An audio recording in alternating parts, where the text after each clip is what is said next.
Halo teman-teman, hari ini kita akan membahas perusahaan konstruksi lagi nih, yakni adalah Nusa Konstruksi Engineering Tbk dengan kode emiten DGIK atau DGI ya. Dikatakan di sini mereka merupakan perusahaan konstruksi dan teknik independen terbesar di Indonesia teman-teman ya. Kita akan kenalan dengan DG ini sendiri dari pertama profilnya ya.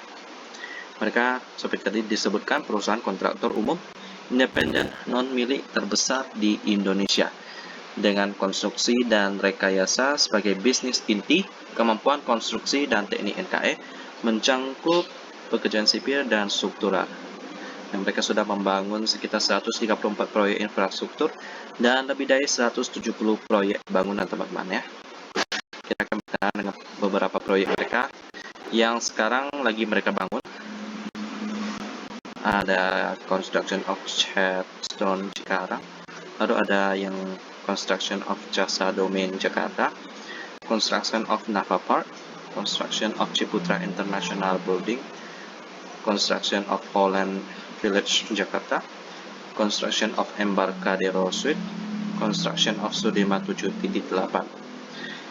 Lalu untuk proyek yang sudah selesai, beberapanya diantaranya construction of French Embassy Jakarta, construction of Indonesian Stock Exchange Building Tower 1, construction of Skyline Tower, construction of Jetty ya. Itu beberapa proyek daripada mereka yang lagi berjalan atau yang sudah selesai. Ternyata kalau kita lihat di sisi lini bisnis mereka tidak hanya bergerak di bidang konstruksi ya, ada perumahan, energi, dan pertambangan. Di sini yang pertama ada bidang konstruksi seperti tadi yang kita sudah lihat ya.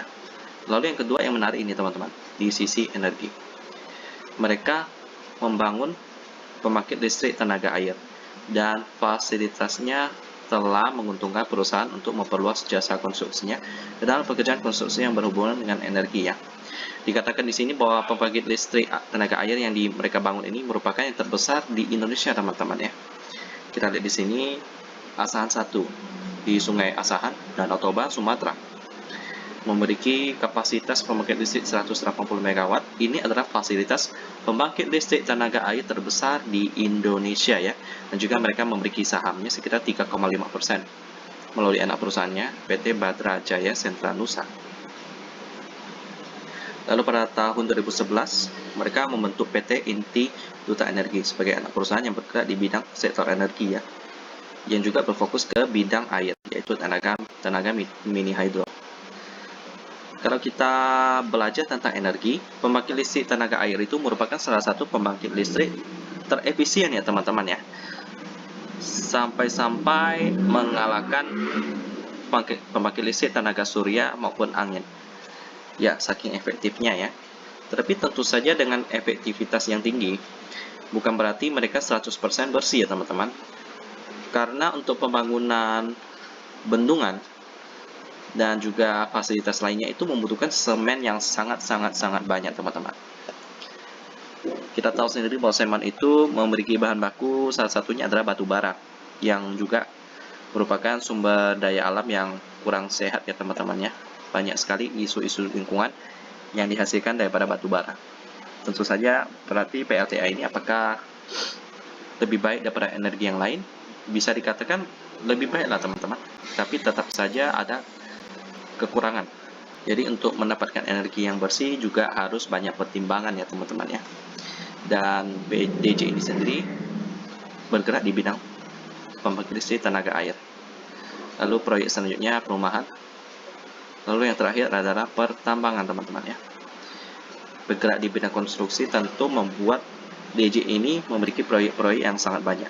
Bagaimana keuangan daripada DG ini sendiri, kita akan bersama-sama lihat di RTI Business. Dan beginilah penampakan fundamental daripada DG ini sendiri. Kita lihat bahwa di sini kurang menarik ya.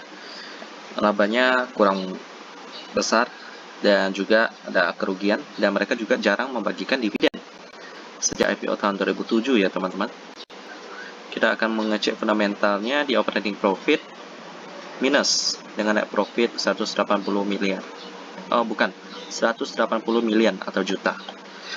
Ya kurang sehat ya operatingnya ya. Jadi mungkin proyeknya lagi mandek karena terkena imbas pandemi teman-teman.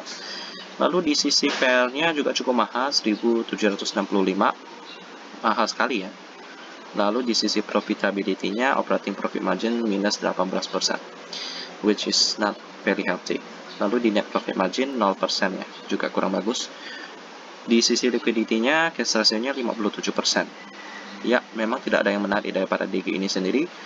Tapi kemarin salah satu anak perusahaan daripada IRA ya, produsen jarum suntik yang juga cukup terkenal karena memproduksi alat tes swab ya, melalui anak usahanya mereka mengakuisisi DG dan menjadi pemegang saham pengendali, teman-teman ya. Well, mungkin untuk kepentingan perusahaan ya, jadi akhirnya harga saham ini yang pada awalnya itu gocap ya, akhirnya sekarang naik ke 115, teman-teman. Ya, memang kabar akuisisi itu kadang-kadang dapat mendongkrak harga sahamnya. Jadi apakah DG ini menarik? Saya akan katakan belum ya. Meskipun dengan kabar akuisisi, tetap saya akan menghindari saham yang seperti ini. Sampai saham ini lebih worth it untuk diinvestasikan. Demikianlah tentang DG, dan kita ketemu lagi di video selanjutnya.